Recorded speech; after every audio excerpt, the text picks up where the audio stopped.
Hey guys, welcome to my channel. I'm Jake the Fate, and in this video, I'm going to be doing a review and demo on the Seymour Duncan Dimebucker humbucker pickup.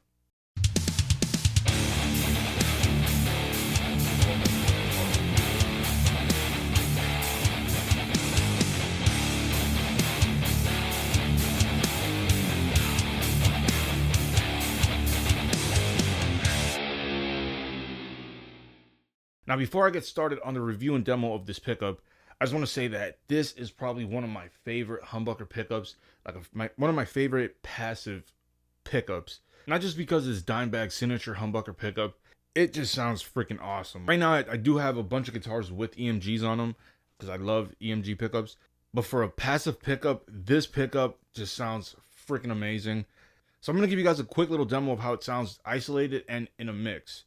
And I'm going to take you guys to the workbench. I don't have the full packaging, but I do want to show you guys close up of the pickup and give you guys some specs on the actual pickup itself. So here's the pickup, and these are one of the nicest looking pickups that I've seen. It comes with this plastic housing. This pickup actually comes with two screws. I wish I actually had it, but it comes with two screws. They're not like the traditional humbucker screws, and the pickup ring actually looks like this. The pickup ring looks like that. Yeah, this guitar's a bit dirty, but the pickup ring looks like that. It like just fits in there perfectly. These are like the regular screws. The screws that come with the guitar itself are like actual screws with like a point, and it basically makes a groove in this pickup. Yeah, you got the Seymour Duncan, you got his signature right there. You've got these stainless steel rails on the bobbins, and this pickup is a ceramic magnet pickup. And the way that Dimebag designed this is he wanted a really saturated pickup, but it doesn't get too muddy or like fuzzy or like lost in the mix. Because if you hear his tone, it's very, very high end, and that's how this pickup is. You can hear like the sharp pick attacks, the squeals, and all that. Like it really does come through.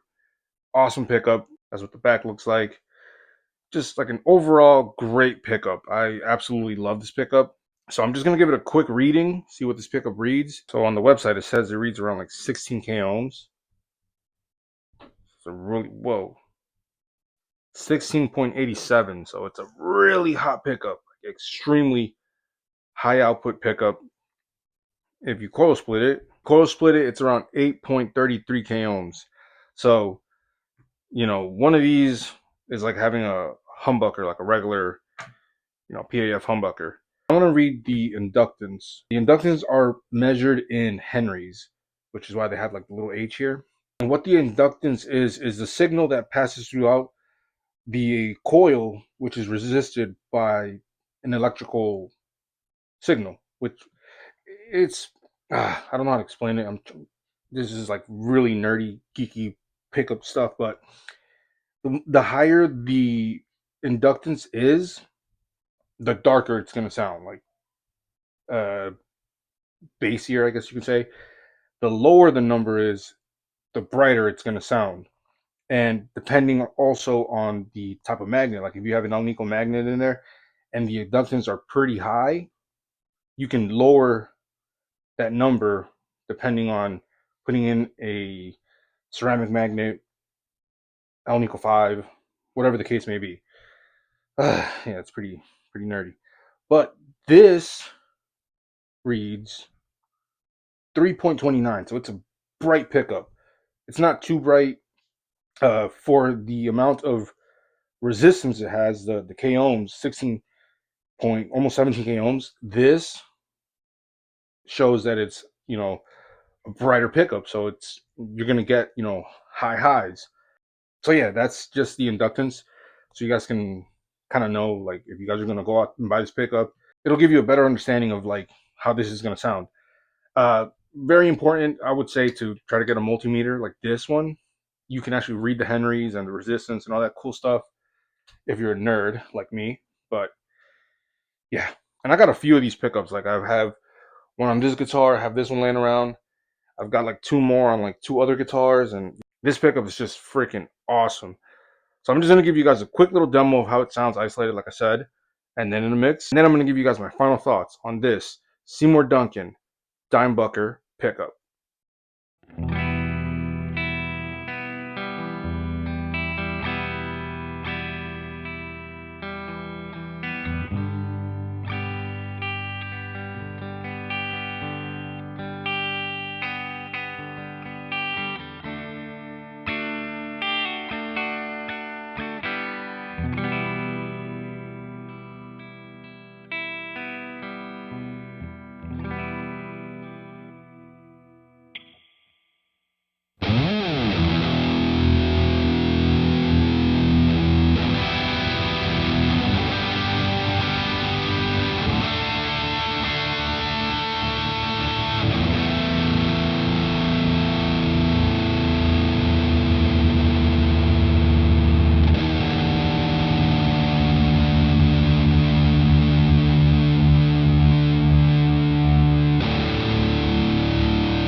So there it is, the Seymour Duncan Dimebucker pickup. Now, what are my final thoughts on this pickup? Like I said earlier, this pickup is one of my favorite pickups for passive pickups. I love this humbucker pickup.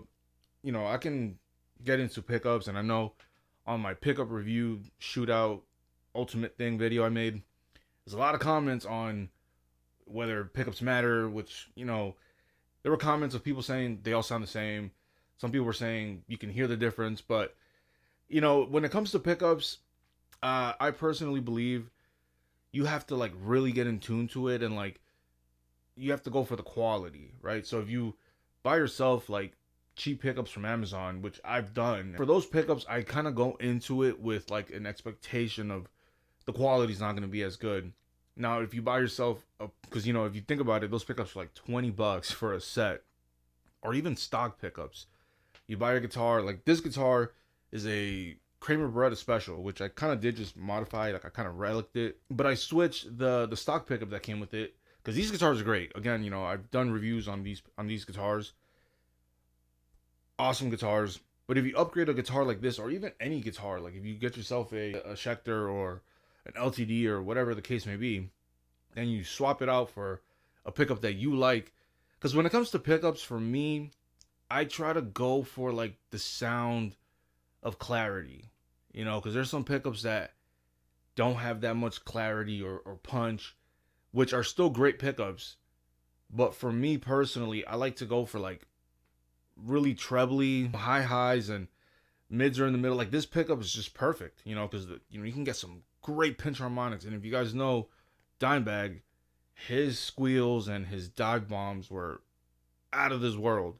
Now, another thing I do want to say is, when you buy yourself a signature pickup or a signature guitar, you're not going to sound like the guitar player. Like, I've got this pickup, I'm not going to sound like Dimebag. I have Sinister Gates guitar, I'm not going to sound like Sinister Gates. I've got the Kamikaze, I'm not going to sound like George Lynch.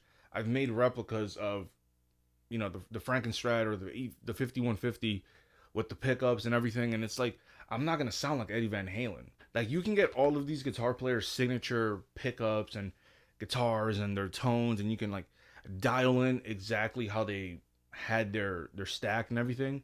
I'm never going to sound like them because I don't have their fingers. I don't have, their little quirks. Everything that they do makes them who they are. And just buying their signature pickups, buying their signature guitars, it kind of gives you like a self-confidence of trying to, be like our guitar heroes. And for me personally, I do it because I love guitars, and all of my guitar heroes, I'm like, I look up to them, and I'm like, I want to play like them and I want to sound like them, but at the same time, I take something from each one of these guitar players and I try to make my own sound. And I recommend you guys doing the same thing, because if you buy a guitar or a pickup and you're trying to sound like a specific guitar player, and you're going back and listen to it, you're like, it doesn't sound like him. Or you get the exact like amp and pedals and everything, and you're trying to sound exactly like them. It's never going to be 100% perfect. Unless you're like Olin England, and that dude is one of my favorite guitar players. He plays so damn good, like, it's crazy. He's got all of his signature guitars, all of his pickups, the Bill Lawrence, the XL500, the L500, which I've actually had because Dimebag, before switching to the Seymour Duncan Dimebucker, he was playing with the L500. And before that, I think it was the XL500. I could be wrong. But I did have the XL500 and the L500. And I had put one of those pickups on a Razorback. I actually did have a Razorback probably like 2 years ago. But I sold that guitar because I needed some extra cash. And I was like, you know what? I'll eventually get it later. But that was one of my biggest regrets. And I'm not going to get into it. But anyways, it's an awesome pickup, man. Like, highly recommend you guys trying to, get it and making your own sound. Like that mixed demo, I really wasn't trying to go for anything that sounds like Pantera or sounds like Dimebag, because at the end of the day, it's not like I'm trying to sound like him. I'm using his pickup to get inspired to make my own sound with, it's a weird thing, even when I play with my Sinister Gates Custom or my uh, Kamikaze, I do try to take things from all these guitar players and make my own sound. I do take a lot of influences, especially I take a lot of influence from Sinister Gates, just because he's like my guitar hero. But at the same time, I try not to sound like him, or I try not to sound like Dimebag, or I try, because then if you're trying to go up to that status or that level, it's like, you're gonna probably set yourself for failure if you're not in your own head, or other people could just be like, oh, it doesn't sound like it, and it could, kind of disappoint you, and that's not the point of playing guitar. It's about feeling good and just being happy playing music. So, again, highly recommend you guys, going out and, these pickups, they do go for like $120. You can go on Reverb and probably get it for a little bit cheaper, but for $120, getting an awesome, amazing sounding pickup, I wouldn't say don't do it. I would say invest the money and get it, just because it just sounds amazing. Again, I only use a Boss Katana 50 into my EVH 5150 overdrive and into the Reaper, and I think that sounds pretty decent. And yeah, this guitar doesn't have a Floyd Rose, and Dimebag's known for his crazy dive bombs. Most of the guitars that I do have have a Sustainiac on it, and I was like, I don't want to cheat and use the Sustainiac to get a crazier dive bomb. So yeah, don't forget to like, comment, and subscribe, because this is all I do on my channel. Guitar reviews, guitar builds, wiring things, anything guitar related. That's all I do on my channel. And with that, I'll catch you guys on the next one.